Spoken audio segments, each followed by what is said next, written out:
This is the Jillian Greyse Show, Vibrational Architect. I teach the discipline of redesigning the internal patterns that shape your love, your relationships, and the life you quietly know you were meant to live.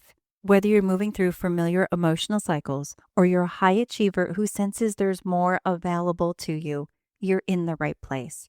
This is where people learn to master the architecture of their lives and release the patterns holding them back from their inner blueprint. Each episode ends with a guided transmission to anchor the vibration we're working with so you can fully step into becoming the architect of your own life. Join me, Jillian Greyse, as we pull back the layers and rebuild the vibration you were always meant to live from.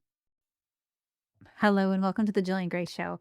This is episode 3 of our Healing from Trauma series. And today we are going to step into the part of trauma healing that pretty much no one teaches. It's not the breaking part. It's not the emotional aftermath. It's the integration. It's the part where you learn how to live as the healed version of yourself. Because if you can't get to this point, then you are never going to hold the right vibration of what you just learned so that you don't have to relearn it. This is where everything you just went through becomes a teacher rather than a moment of breaking. And that's why it is so important to understand the cues that you're naturally going to have, how to apply them in your life, how to see them for what it is, how to take everything you just went through and make it wisdom. In episode 1, we talked about the identity break, the trauma, the moment the fractured version of you that existed before the impact really has to be looked at. In episode 2, we went through the emotional body and the fact that you're going to have areas of your physical self that's going to carry shock. It's going to carry grief. It's going to carry numbness. It's going to carry overwhelm. But now we're going to arrive at the beautiful part, the part where everything comes together, the part where healing becomes a way of living, not a moment of relief, where you stop reacting from the trauma and you start responding from truth, where you stop surviving and you start stepping into the healed version of yourself. This episode is not about going back. It's about how you move forward. It's not about moving on. It's about integrating all of it together. It's not about pretending the trauma doesn't happen. This episode is about the living version of you that's now here, not living from the wound, not living from fear, not living from the old identity, but the version of you that emerged through the healing. So today, we're going to walk through 5 steps that are going to help you integrate that healing into your daily life. So you don't just heal, you become. Let's begin. So step 1 is going to be solely focused on recognizing when the trauma itself is speaking. Healing doesn't mean that the trauma disappears. It means that you learn to recognize when it's trying to take the wheel. Now, so many of you who listen to this podcast also know that I myself have recently gone through a very, very intense trauma. So I not only know this firsthand, but I've coached thousands of you throughout the past 2 decades on how to understand these cues. So trust me on this one. I can absolutely guide you to tell you enough that when the trauma itself is speaking, it is going to seem like red flags going off, but it's important to pay attention. The trauma itself is the version of you that formed in the impact. So it's going to be protective. It's going to be reactive. It's going to be hypervigilant. It's going to be afraid of repeating the pain. And here's the truth. Your trauma self is not your enemy. It's your alarm system, but it can't be your decision maker. So you can't rely solely on every single moment where you feel triggered for that being a sign that you are moving into something that you have to be concerned about. At first, it's going to sound like I have this emotion that comes up in this situation. Now I need to protect myself. I can't trust this. This feels dangerous. I'm not ready. I'm going to get hurt again. I need to shut down. I need to run. I need to disappear. I have to laugh as I move through all of these things that your mind does because I've been there. And the most important thing you have to understand, and the most important thing that I have helped so many people walk through, is it's not a sign of weakness. This is a sign of activation. And when you can recognize activation without becoming it, that's when you reclaim your power. When you can have those moments where you can feel that emotion go off, you can feel that wall start to build around you, and you can say clearly, I hear you, I see you, but I'm choosing from my healed self now, so you have nothing to protect me from. This is the beginning of integration. It's separating the trauma voice from the truth voice, and that's key. Let's slow this down. Recognizing the trauma self is not about shaming it. It's about understanding it. It's about saying, you protected me when I needed it, but I'm safe now and I can take the lead. This is the first step from living in that healed version of you. And it's the step that all the trauma was meant to push forward. It's the you that was supposed to rise from the experience. So don't ignore it. Allow it, honor it, and take the right steps to move through it. Step 2, build daily rituals that support your healed self. Healing is not a moment, it's a practice. Your healed self is going to need structure. It's going to need predictability. It just went through something completely unpredictable. If it was predictable, you would have prevented it. That is one of the biggest things that happen to your nervous system. You start to panic at the unknown, so you need rituals, you need consistency, and you need nourishment. Not because you're fragile, because you're rewriting an entire internal world.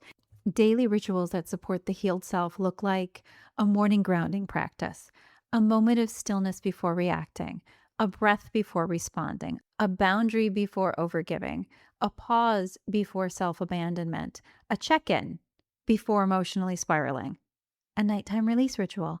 These rituals don't have to be long. They just have to be intentional. They have to be something that you can calculate your nervous system to know is coming. Because every time you choose a ritual that supports your healed self, you're going to reinforce the new identity. You're going to reinforce the new emotional architecture. You're going to reinforce the new frequency. And from the new frequency, the new life is born. Healing becomes who you are. It's not something you're trying to do.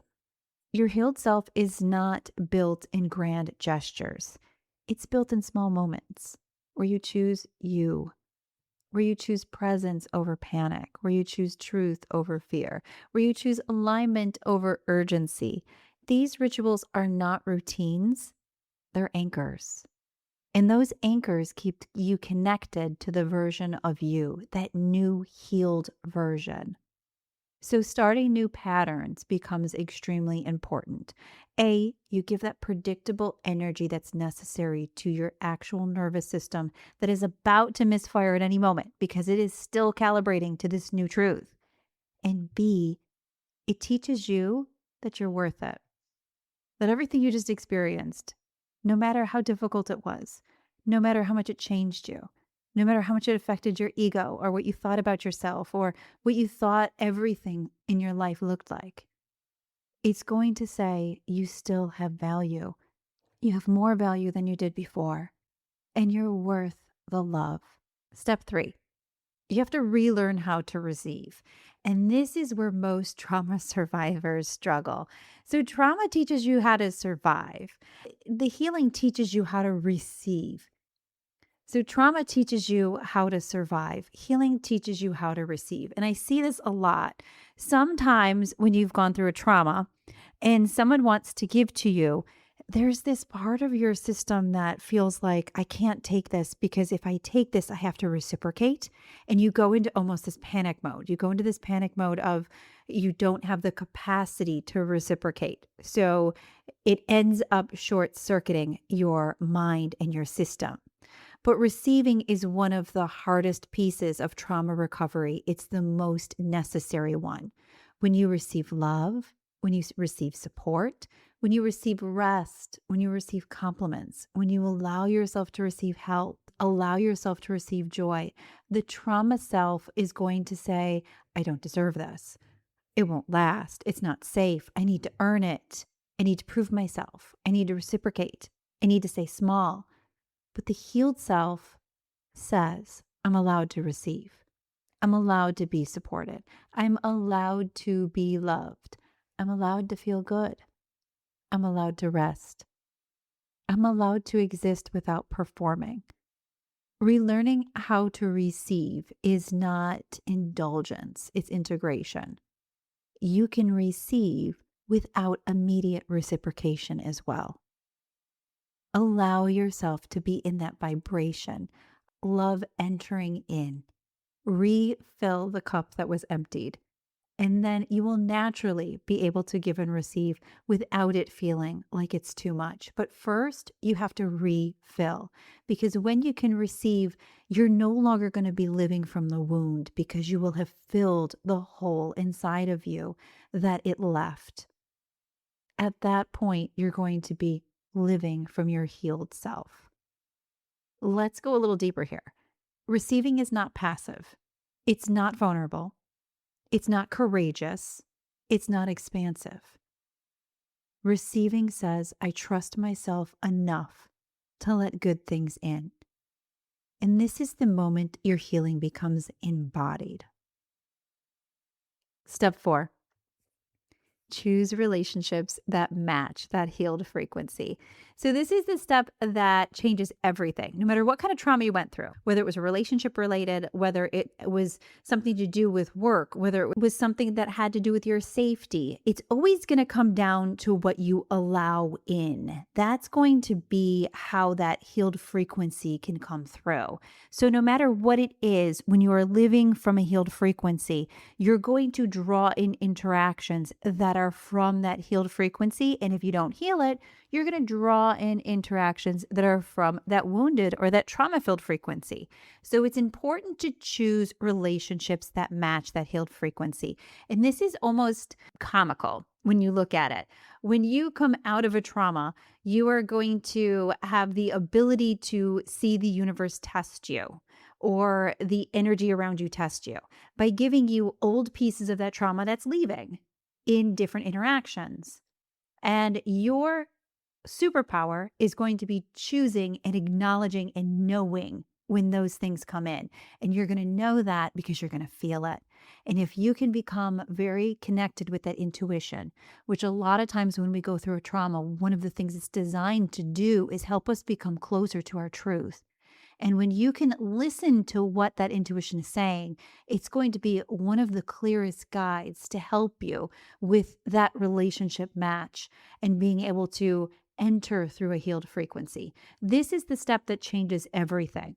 When you heal, your frequency rises, your boundaries strengthen, your clarity sharpens, and your emotional body stabilizes. Your identity then becomes grounded, and suddenly, relationships that match that trauma self are no longer going to match that healed self. So there's going to be a change that takes place.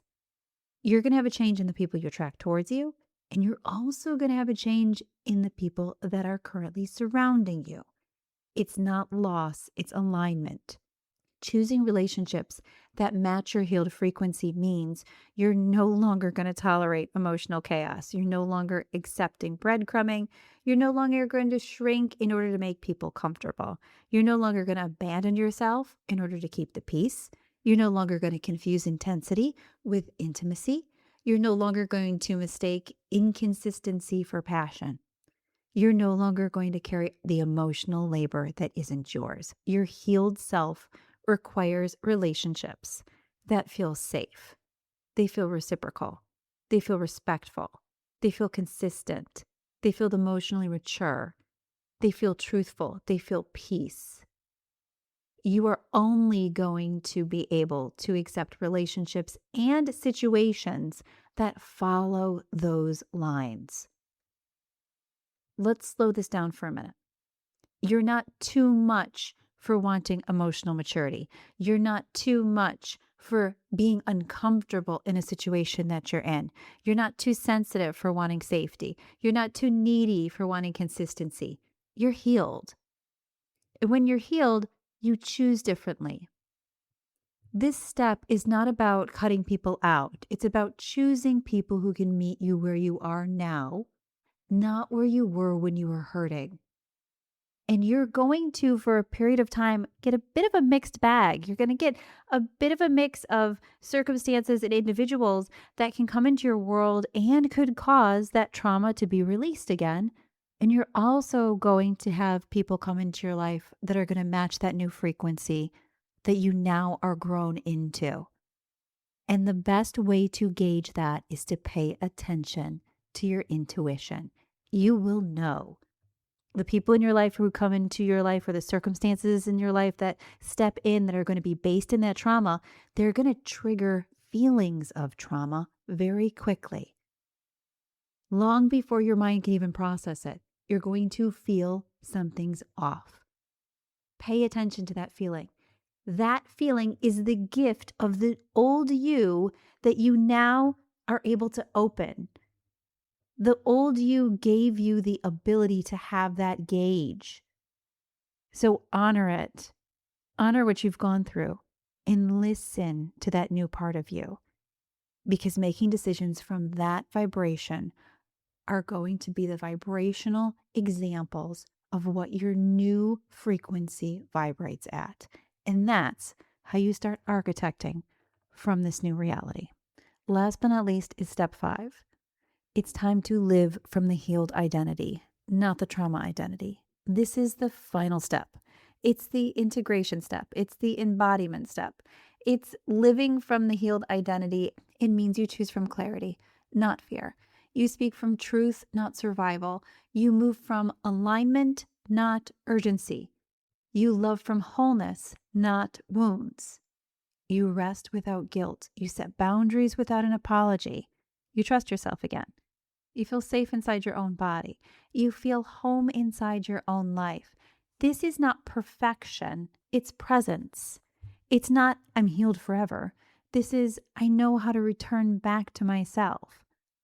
Living from a healed identity means you no longer let the trauma define you. It doesn't mean the trauma never happened. It means it no longer gets to make choices in how your future unfolds. This is how you learn how to return to yourself. You let the healing now become what defines you. You become the version that the trauma tried to bury, the version that rose anyway. But let's deepen this. Living from the healed identity is not about never being triggered. It's about knowing how to come back. It's about knowing how to regulate. It's about knowing how to choose differently. It's about knowing how to hold yourself. This is the moment when healing becomes your home.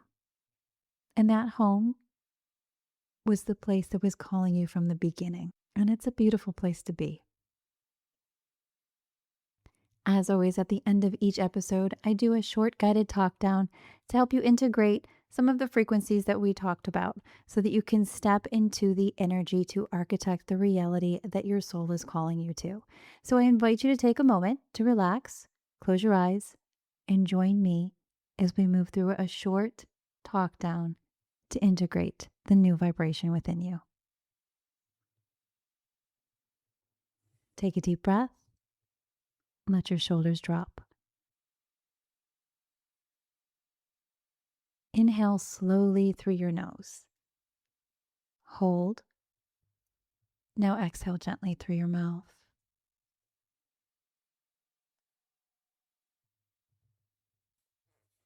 If you can, let your body settle just a little more than it was a moment ago. Not perfectly, not dramatically, just enough that your system knows you're here. Feel the weight of your legs. Feel the way the chair or the floor is holding you without asking anything from you. Let your spine lengthen by 1%, not straight, not rigid, just available. Now bring your awareness to the back of your body, not the front, just the back. The part of you that's usually forgotten, the part that carries everything quietly. Feel the back of your head, the back of your neck, your shoulder blades, your ribs, your low back, your hips. Let your awareness rest there, like you're leaning into yourself from the inside. Notice how your breath changes when you stop trying to control it. Notice how your body softens when you stop asking it to perform. Now imagine not a light, not a color, but a sense of weight, a sense of presence, a sense of I am here.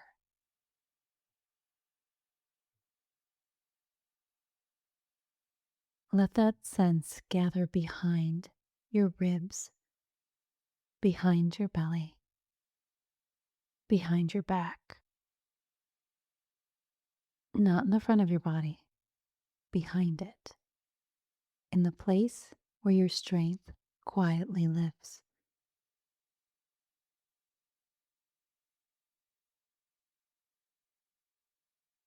Feel that sense of presence spreading through your back like a system that's remembering itself all the way up and down your spine. Let your breath drop lower. Let your shoulders hang heavier.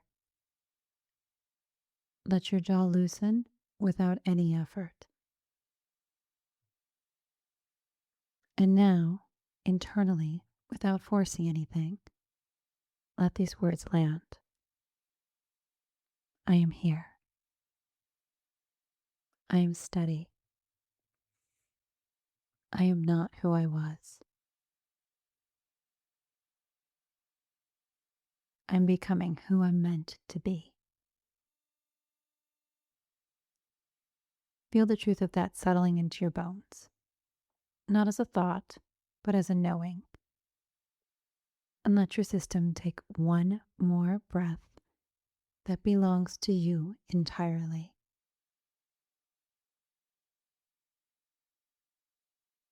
And whenever you're ready, come back into the room gently, carrying yourself with you, and open your eyes. Thank you so much for taking the time out to move through this episode with me today. And before we close, I want to leave you with this. Healing doesn't end when this episode does and when this series is complete. It continues in the quiet moments, the moments where you choose yourself in ways you never have before. And if you're feeling that pull, that sense that you want to go deeper into this work, that you want guidance that meets you exactly where you are and where you're healing, I want you to know that I have space for that. Every week, I send out a newsletter where I share deep layers of this work, among other things, to help you get connected with your internal frequency so that you can architect the reality that you are destined to be living. I talk about identity shifts, emotional frequency tools, trauma-informed practices that don't make it into this podcast. If you stay connected to this journey, you can also join me there. It's free. It's intimate, and it's designed to support your evolution in a way that feels grounded and human. And for those of you who feel really ready for something more personal and even more held, I offer private coaching. It's not for everybody. It's for people who are ready to heal at the identity level, the emotional level, the frequency level, with someone walking beside them as they rise into the version of the self they've always known was there. If that's you, you can find a link to apply in the show notes or at jilliangreyse.com. Thank you so much for being here with me today, and thank you for choosing your healing. And of course, thank you for letting me be a guide on your journey. I'll meet you in the next episode next week. Let this episode settle into your system. And if someone in your life is moving through their own patterns or stepping into their next level, send this episode to them. The vibration you're integrating becomes stronger when it's shared. And if you feel called, liking the show or leaving a review helps this work to reach people who are meant to find it. I'm Jillian Greyse, and I'll meet you in the next episode as we keep rebuilding the blueprint that you were always meant to live from.